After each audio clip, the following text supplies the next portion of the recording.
Hi friends, మేము మీ పద్మావతి మురళీకృష్ణ మిమ్మల్ని మా కల్చరల్ సోల్ ఇండియా యూట్యూబ్ ఛానల్కి ఆహ్వానిస్తున్నాం.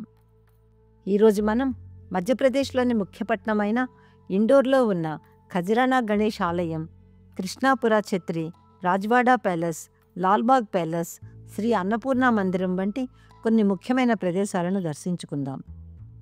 ఉదయం 9 గంటలకు రాణి అహల్యాబాయి హోల్కర్ చేత నిర్మించబడిన ఖజరానా గణేష్ ఆలయంకి చేరుకున్నాం. విశాలమైన ప్రాంగణంలో ఉన్న ఖజరానా గణేష్ ఆలయం చుట్టూ ఎంతో అందంగా మొక్కలు పెంచి భక్తులు కూర్చోవటానికి వీలుగా ఎక్కడికక్కడ కుర్చీలు ఏర్పాటు చేశారు. ఆలయంకి వెళ్లే దారిలో రకరకాల దుకాణాలు కనిపిస్తాయి. ఆ రోజుల్లో మొఘలు చక్రవర్తులు హిందూ దేవాలయాల మీద దాడి చేసి విగ్రహాలను నాశనం చేస్తూ ఉండేవారు. మొఘల్ చక్రవర్తి ఔరంగజేబ్ బారిన పడకుండా స్థానికులు ఖజరానా గణేశుడి విగ్రహంని ఒక బావిలో దాచిపెట్టారు. రాణి అహల్యాబాయి హోల్కర్ ఆ విగ్రహాన్ని బయటికి తీయించి క్రీస్తు శకం 1735 సంవత్సరంలో ప్రస్తుతం ఉన్న ఈ ఆలయంని నిర్మింపచేసింది. ఎంతో కళాత్మకంగా నిర్మించబడిన ప్రధాన ద్వారం లోపలి నుంచి ఆలయ ప్రాంగణంలోకి అడుగుపెట్టగానే ఎత్తైన మండపం మీద నిర్మించిన ఖజరానా గణేశుడి ఆలయంని చూస్తాం. ఆలయం ఎదురుగా ఎడమ పక్కన మరాఠా శైలిలో నిర్మించిన ఒక పెద్ద దీపస్తంభం ఉంది. స్వచ్ఛమైన తెలుపు రంగులో సాంప్రదాయ హిందూ శిల్పకళా శైలిలో నిర్మించబడిన ఈ ఆలయం మీద 3 గోపురాలు ఉన్నాయి. గర్భగృహంలో గణేశుడి విగ్రహంతో పాటు సిద్ధి బుద్ధి విగ్రహాలు కూడా కొలువు తీరు ఉన్నాయి. ఈ ఆలయంలో ప్రార్థనలు చేస్తే జీవితంలో ఉన్న అన్ని కష్టాలు తొలగిపోతాయని భక్తుల నమ్మకం. గణేశుడు తమ కోరికలను నెరవేరుస్తాడన్న నమ్మకంతో భక్తులు తమ కోరికలను కాగితం మీద రాసి గణేశుని పాదాల వద్ద ఉంచుతారు. ఈ ఆలయంలో మోదకాలు, లడ్డూలు మరియు కొబ్బరికాయలను గణేశుడికి సమర్పిస్తారు. ప్రధాన గర్భగృహంలో గణపతి విగ్రహంని పువ్వులతో, అందమైన వస్త్రాలతో అలంకరించి ఉంచుతారు. ఆలయ సముదాయంలో తిరుపతి బాలాజీ మందిరం, శ్రీ దుర్గా మందిరం, శ్రీ సిద్ధభైరవ మందిరం, కార్తికేయ మందిరం, జయశ్రీ కృష్ణ మందిరం, శ్రీ రామదర్బార్ మందిరం, శ్రీ ఇచ్చామణి గణేష మందిరం, మా హింగలాజ్ దేవి మందిరం, శ్రీ కైలామాతా మందిరం, శ్రీ మహాకాల మందిరం, వేదమాత గాయత్రి మందిరం వంటి ఆలయాలు ఉన్నాయి. ఈ ఆలయంలో పిల్లలు, పెద్దలు తులాభారం తూగి తమ మొక్కులను తీర్చుకుంటారు. ఖజరానా గణేశుడు ఆలయం దగ్గర బయలుదేరి అక్కడికి దగ్గరలో ఉన్న కృష్ణపుర ఛత్రి దగ్గరకు చేరుకున్నాం. ఇండోర్లోని చంద్రభాగ మరియు ఖాన్ నదుల సంగమం వద్ద కృష్ణపుర బ్రిడ్జ్ సమీపంలో ఉన్న కృష్ణపుర ఛత్రి సముదాయంలో హోల్కర్ వంశానికి చెందిన పాలకుల జ్ఞాపకార్థం నిర్మించబడిన అద్భుతమైన స్మారక చిహ్నాలు ఉన్నాయి. రాణి అహల్యాబాయి హోల్కర్ కోడలు అయిన రాజమాత కృష్ణాబాయి హోల్కర్ మరణానంతరము క్రీస్తు శకం 1844-1886 మధ్యకాలంలో మహారాజా తుకోజీరావు హోల్కర్ II చేత కృష్ణాబాయి హోల్కర్ ఛత్రి నిర్మించబడింది. ఈ స్మారక చిహ్నంలో ఎత్తు అయిన రాతి అరుగు మీద కళాత్మకంగా చెక్కిన పెద్ద పెద్ద రాతి స్తంభాల మీద మహామండపం, గర్భగుడి ఒకే తలంలో నిర్మించబడి ఉన్నాయి. సునిశితమైన లతలు, శిల్పాలు చెక్కబడిన రాతి స్తంభాల మీద కట్టబడిన ఈ స్మారక చిహ్నం మాల్వా రాజవంశస్థుల పాలనలో కళలకు లభించిన ప్రోత్సాహాన్ని తెలియచేస్తుందనటంలో ఎటువంటి సందేహం లేదు. మధ్యలోని స్మారక చిహ్నం మహారాణి అహల్యాబాయి హోల్కర్కు అంకితం చేయబడింది. ఈ స్మారక చిహ్నంలో ఎత్తు అయిన రాతి అరుగు మీద కళాత్మకంగా చెక్కిన పెద్ద పెద్ద రాతి స్తంభాల మీద ముఖద్వార మండపం నిర్మించబడింది.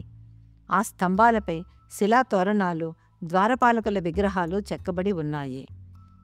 ముఖద్వార మండపం దాటగానే మరింత ఎత్తు అయిన రాతి అరుగు మీద మహామండపం, అంతరాళ మండపం, గర్భగుడి నిర్మించబడి ఉన్నాయి. గర్భగుడి ఎదురుగా పాలరాతితో చెక్కబడిన అందమైన నంది విగ్రహం ఉంది.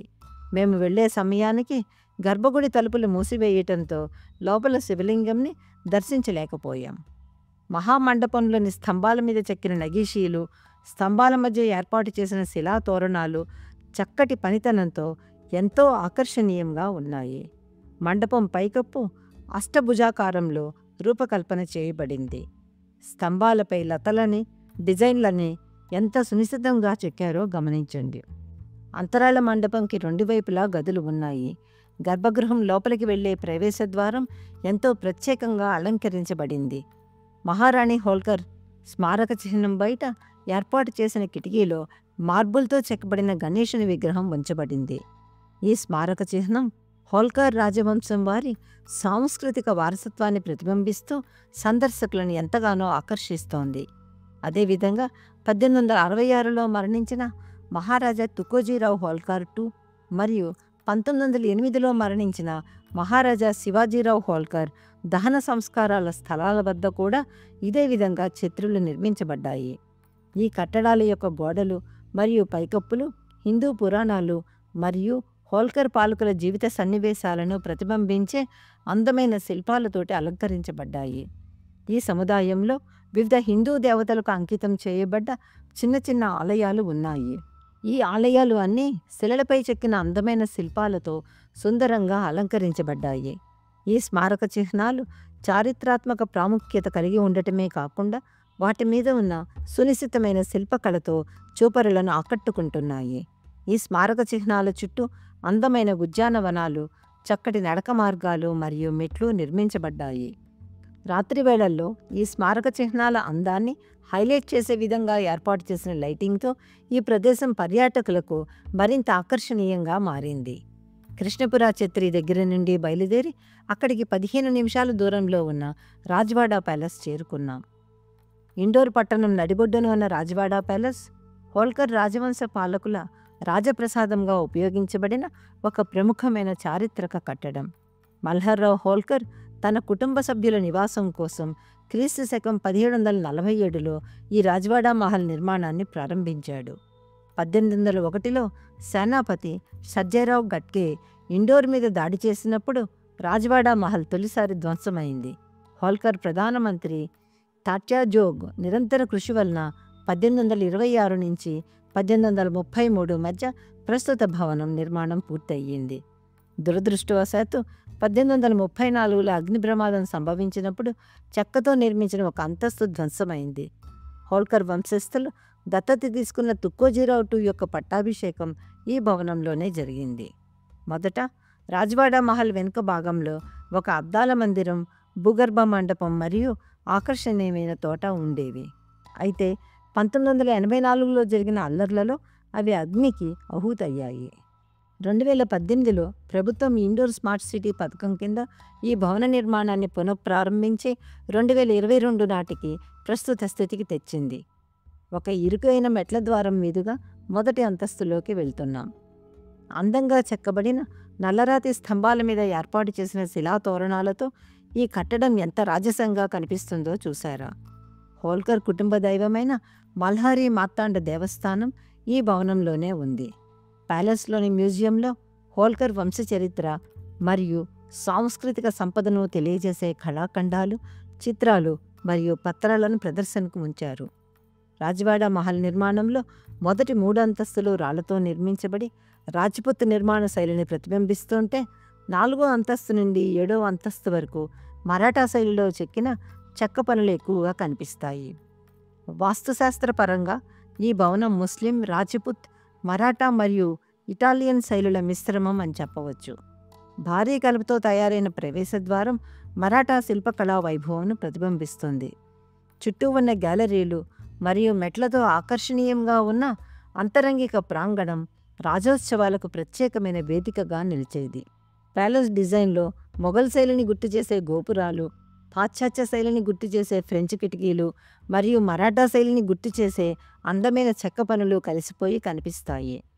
ఇది అత్యంత ఎత్తైన మరియు అందమైన మరాఠా స్మారక కట్టడం.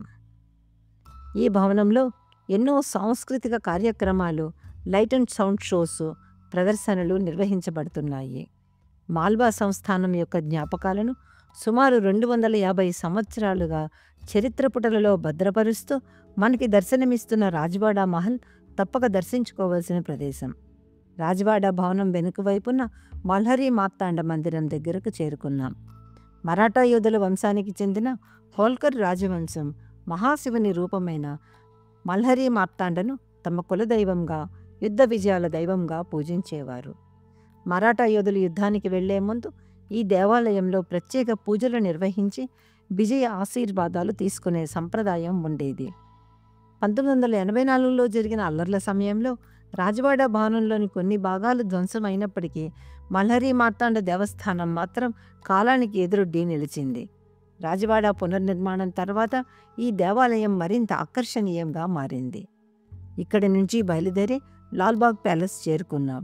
హోల్కర్ వంశానికి చెందిన మహారాజుల నివాసంగా నిర్మించబడిన లాల్బాగ్ ప్యాలెస్ నిర్మాణం తుకోజీరావు హోల్కర్ 2 కాలంలో ప్రారంభమై తుకోజీరావు హోల్కర్ 3 కాలంలో పూర్తయింది. యూరోపియన్ శైలిలో నిర్మించబడిన అత్యంత అందమైన భవనాలలో లాల్బాగ్ ప్యాలెస్ ఒకటి.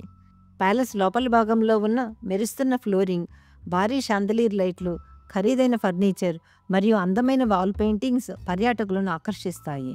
ఈ ప్యాలెస్కు సంబంధించిన ద్వారాలు మరియు లోహ కవాటాలను విదేశాల నుంచి దిగుమతి చేసుకున్నారు.